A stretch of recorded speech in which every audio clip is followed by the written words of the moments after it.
प्रधानमंत्री नरेंद्र मोदी जी, मैं आपसे एक बात करना चाहता हूँ। ये यूनिफॉर्म जो पहनी है, मैं कुछ दिन पहले चाइना के बॉर्डर के ऊपर जो यूनिफॉर्म पहन के खड़ा था तो मैं बहुत बड़ा देशभक्त था, और इस यूनिफॉर्म को उतार के जब मैं दिल्ली बॉर्डर के ऊपर खड़ा हो गया तो मैं बहुत बड़ा देशद्रोही हो गया, आतंकवादी हो गया, खालिस्तानी हो गया। इस नाम से नवाजा है आपके गोदी मीडिया ने मुझको। किसी जवान के घर में अगर प्रॉब्लम हो जाती है तो उसका ड्यूटी करने को दिल नहीं करता। आपने तो आग लगा दी उनके घरों में, क्या ड्यूटी करेंगे वो? अगर वही बच्चे, वही किसानों के बच्चे बॉर्डर छोड़ के आ जाते हैं, अपने बाप के साथ खड़े हो जाते हैं, लड़ाई लग जाती है, तो चाइना से आर्मी लेके आओगे आप पाकिस्तान के खिलाफ? क्या हो गया आपके दिमाग को? पूरी की पूरी आर्मी है ना जो पंजाबियों और हरियाणा के फौजियों के सर पे सरदारी करती है, वो देश बच रहा है तो बचा लो उनको, के जवानों को भी छोड़ के अपने बाप के साथ खड़ा होना पड़े। नमस्कार, मैं शंभू कुमार सिंह और आप देख रहे हैं नेशनल दस्तक। किसान आंदोलन बीजेपी के लिए आखिरी ताबूत की कील साबित हो रही है। आज एक उसके बड़े सांसद ने इस्तीफा दिया है। आदिवासी समाज से आते हैं वो सांसद, गुजरात से आते हैं।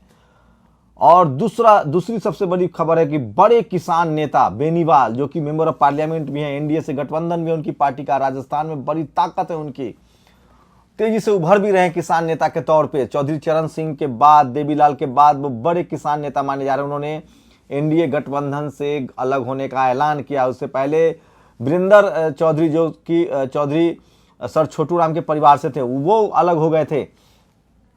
तो ये दो बड़ी खबरें हैं जिस पर मैं बताऊंगा कि आज बड़ी बड़ी क्या खबरें हैं। लेकिन सबसे पहले आपको बता दें, सबसे दर्दनाक खबर है बहुजन समाज के लिहाज से कि किस तरह से बिहार में किसान सड़क पर उतरे हैं, बड़ा प्रदर्शन हुआ है।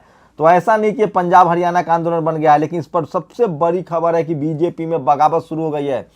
कल फिर से बातचीत शुरू होने वाली है। 30 दिसंबर को विज्ञान भवन में बातचीत शुरू होगी, लेकिन आज ही बता दूंगा कि दरअसल होने वाला क्या है और किस तरह से ये पार्टी पूरी तरह से सख्ते में है, आपको समझना पड़ेगा। तो आपको दिखा रहा हूं मैं कि जो बड़ी खबर है वो आपको बताने वाला हूं। कुछ सोशल मीडिया पर वीडियो भी वायरल हो रहा है, वो भी बताने वाला हूं मैं आपको। लेकिन सबसे पहले बात मध्य प्रदेश के दतिया की। सोचिए, बीजेपी शासित राज्यों में किस तरह से कास्ट एट्रोसिटी अपने चरम पर है, जाति के नाम पर हिंसा हो रही है। यूपी में जहां किसानों को जेल में डाला जा रहा है, गाजियाबाद में एक तो सड़क पे पीट के लोगों को मार दिया गया। मैं वो वीडियो नहीं दिखा सकता, तस्वीरें नहीं दिखा सकता, बहुत ही दर्दनाक है। लेकिन कुछ सोशल मीडिया पर जो बड़ी खबरें है वो मैं बता रहा हूं कि किस तरह से आपको समझना पड़ेगा कि किस तरह से पूरे देश में जाति को लेकर लगातार जो है वो बढ़ता जा रहा है और अत्याचार बढ़ता जा रहा है। ये खबर जो है दलित एट्रोसिटी की, कास्ट एट्रोसिटी की, ये मध्य प्रदेश, बीजेपी शासित मध्य प्रदेश का है, जहां बहुत ही दर्दनाक खबर सामने आई है। आप अंदाज, दतिया जिले में जातिवादी नरभक्षों ने एक एससी मजदूर को जिंदा जलाकर मार डाला। सोचिए, जिंदा मजदूरी मांगने गए थे, या कोई तो कह रहा है कि उन्होंने खाना बनाया था, खाने में टेस्ट नहीं आया तो उसको जिंदा जला दिया। आप कल्पना नहीं कर सकते कि किस तरह की चीजें इस देश में हो रही है। और आज की सोशल मीडिया पर क्या बड़ी खबर है वो बता रहा हूं। हनुमान बेनीवाल जो हैं, उनका ये वीडियो देखिए, 56 सेकेंड का है। वो किसानों के साथ बैठे हुए हैं और आज जलेबी बांट रहे हैं, वो भी वीडियो देखिए। इसमें चल रहे किसान आंदोलन को समर्थन देने के लिए आज शाहजहांपुर बॉर्डर पर हजारों किसान डटे हुए हैं। राष्ट्रीय लोकतांत्रिक पार्टी भी मजबूती के साथ लगी हुई है। मेरे साथ साथ मेरे 2 विधायक, एक विधायक कल घायल हो गए थे एक्सीडेंट के अंदर, पार्टी के पूरे पदाधिकारी, प्रवक्ता और तमाम संख्या जो हजारों के अंदर है। अभी इधर उधर सारे लोग बिखरे हुए हैं और शाम होते होते और वापस बड़ी संख्या के अंदर लोग कृषि कानूनों के खिलाफ यहाँ धरना देके बैठे। आवश्यकता पड़ी तो दिल्ली कूच का कार्यक्रम हम 1-2 दिन के अंदर रखेंगे। और अब की बार, पिछली बार तो एनडीए छोड़ के मैं बैठ गया था, अब की बार जो कार्यक्रम होगा वो बैरियर हटा देंगे और दिल्ली की तरफ बढ़ जाएंगे हम लोग। हनुमान बेनीवाल जिंदाबाद, किसान एकता जिंदाबाद, किसान एकता जिंदाबाद। अरे किसान, हनुमान जी आप संघर्ष करो, हम तुम्हारे साथ हैं। हनुमान जी आप संघर्ष करो, हम तुम्हारे साथ हैं। हनुमान जी आप संघर्ष करो, हम तुम्हारे साथ हैं। उसके बाद एक सेना के जवान का वीडियो वायरल हो रहा है, जो आप मोन्टाज में देख सकते हैं। वो जवान कह रहा है कि जब तक मैं बॉर्डर पे था तब तक मैं राष्ट्रभक्त था, और जब मैं अपने अधिकार की बात करने लगा हूं तो ये सरकार मुझे राष्ट्रद्रोही कह रही है। सोशल मीडिया पर काफी वायरल हो रहा है ये वीडियो, ये भी काफी वायरल हो रहा है, जो आपको देखना चाहिए, समझना चाहिए। प्रधानमंत्री नरेंद्र मोदी जी, मैं आपसे एक बात करना चाहता हूँ। ये यूनिफॉर्म जो पहनी है, मैं कुछ दिन पहले चाइना के बॉर्डर के ऊपर ये यूनिफॉर्म पहन के खड़ा था, तो मैं बहुत बड़ा देशभक्त था।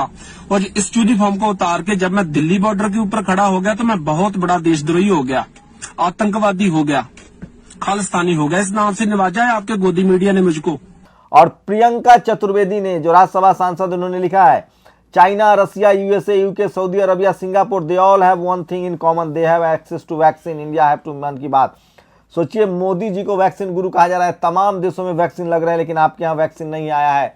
कहाँ ये कह रहे थे कि बिहार वाले को वैक्सीन देंगे, तो आप समझ सकते हैं। जनवरी, एक तस्वीरें, सूरज कुमार बौद्ध भीम आर्मी से हैं और आजाद समाज पार्टी के प्रवक्ता हैं, इन्होंने शेयर किया। जनवरी, फरवरी, मार्च, अप्रैल, मई, जून, जुलाई, अगस्त, सितंबर, अक्टूबर, नवंबर, दिसंबर, इन 10-12 महीनों में जो घटनाएं हुई है, जेएनयू की घटना जनवरी में, दिल्ली दंगा फरवरी में, मार्च में लॉकडाउन हो गया, अप्रैल में कोरोना से मौत हो गई, मई में किसान कट के मर गए, जून में शहीद होने लगे जवान, जुलाई में बाढ़ आ गया, अगस्त में देखिए किस तरह से नारकोटिक्स, वो सुशांत सिंह वाला मामला चला, सितंबर में हाथरस का मामला चला, अक्टूबर में देखिए किस तरह से लगातार प्रोटेस्ट है, नवंबर में किसान सड़कों पर आ गए, दिसंबर में भी किसान सड़कों पर हैं। तो ये तमाम आज सोशल मीडिया पर 12 महीने का लोग लेखा जोखा दे रहे हैं। और would you anyone like to guess who is India largest corporate defaulter? ये देखिए, सुचेता दलाल ने एक ट्वीट किया है कि किस तरह से भारत के जो लोग हैं, बड़े बड़े बिजनेसमैन हैं, वो किस तरह से डिफॉल्टर साबित हो रहे हैं। सरकार खरीदेगी 10 रुपए लीटर गाय का पेशाब एवं 5 रुपए किलो गोबर का दूध, सोचिए। और 600 रुपए लीटर गौमूत्र बिक रहा है अमेजन पर। तो समझिए इस देश में क्या रहती है। एक सोशल मीडिया पर वीडियो वायरल हो रहा है, प्रधानमंत्री का वीडियो वायरल हो रहा है, किस तरह से वो कैमरा एक शख्स बीच में आ जा रहा है, वो उस शख्स को धक्का दे के हटा रहे हैं। तो कैमरा को लेकर कितना वो संजीदा है, ये देखिए।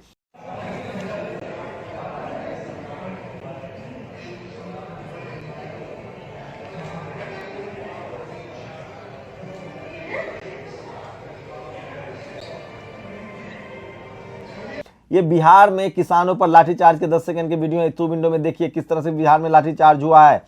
और ये हैं बेनीवाल जो जलेबी बांट रहे हैं, ये तमाम मैं खबरें आपको दिखा रहा हूँ। ये देखिए वीडियो किस तरह से, और ये वो जवान का वीडियो है जो वायरल हो रहा है। लेकिन सबसे बड़ी खबर है कि बीजेपी में बगावत शुरू हो गई है और बीजेपी के सांसद ने अब बगावत कर दिया। इससे पहले भाई वीरेंद्र ने इसको बगावत किया था, जो हरियाणा से आते थे और सर छोटू राम के फैमिली से हैं। और अब जो है देखिए, आपको बता रहा हूं किस तरह से बड़ी बगावत शुरू हो गई है बीजेपी के अंदर। और गुजरात के भरूच के एमपी ने वहां जिस तरह से जमीन ली गई थी आदिवासियों की, 121 गांव को इको सेंसिटिव जोन घोषित करने के लिए पर्यावरण मंत्रालय की सूचना को वापस लेने की मांग की थी। तो जिस तरह से आदिवासियों की जमीन पर कब्जा किया गया था, उसके बाद से उन्होंने इस्तीफा दे दिया है। तो ये बड़ी खबर है। CR पाटिल को, गुजरात के भाजपा अध्यक्ष CR पाटिल को उन्होंने इस बात की चिट्ठी लिख दी है। तो ये बड़ी खबर थी कि बीजेपी में भी बगावत शुरू हो गई है। मोदी से सवाल पूछा जा रहा है और लगातार पूछा जा रहा है। बिहार में लाठीचार्ज हुआ, ये बड़ी खबर है। और ये तमाम खबरें जो आपको सोशल मीडिया पर, लेकिन अभी भी भारत में वैक्सीन नहीं मिल रहा है। रजनीकांत कर्नाटक में चुनाव नहीं लड़ेंगे, पॉलिटिक्स में नहीं आएंगे। बीजेपी चाहती थी कि उनको अपने लिए इस्तेमाल किया जाए, तो वो पॉलिटिक्स में नहीं आ रहे हैं। मध्य प्रदेश, जहां दलितों को जला के मार दिया जाता है, लेकिन अगर आप धर्म परिवर्तन करेंगे तो आपको सजा होगी, ये मंजूर कर लिया, कैबिनेट ने मंजूर कर लिया। तो दलितों को, पिछड़ों को, सोचिए बुद्धमय भारत है, आप बुद्धिस्ट नहीं हो सकते हैं। यूपी में या मध्य पर बीजेपी शासित राज्यों में एक बार फिर से हिंदू मुस्लिम की राजनीति चरम पर है। ये सब कुछ हिंदू मुस्लिम राजनीति का नजरिया है। कोई किससे शादी करे, प्यार करे, ये उसका हक है, लेकिन बीजेपी आपको खाना नहीं दे सकती है, किसानों को अधिकार नहीं दे सकती है, बेरोजगारी नहीं खत्म सकती है, सीमा की सुरक्षा नहीं कर सकती है। वो सिर्फ हिंदू मुस्लिम की राजनीति कर रही है।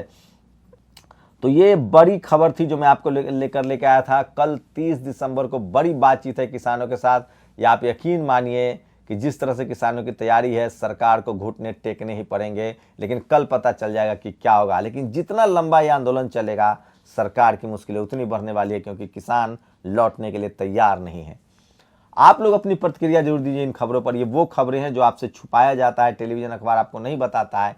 ये वो खबरें हैं जो सोशल मीडिया पर वायरल है, जो हम आपके लिए लेकर आते हैं। जो आपके काम की खबर है, आपके सरोकार की खबर है। शुक्रिया। नेशनल दस्तक की आपसे गुजारिश है कि अगर इसको बचाना चाहते हैं तो नेशनल दस्तक को सब्सक्राइब करने के लिए रेड कलर के सब्सक्राइब बटन को दबाएं, फिर बेल आइकन की घंटी दबाएं। नेशनल दस्तक को बचाने के लिए बहुत जरूरी है कि हर खबर को शेयर करें, लाइक करें, कमेंट जरूर करें।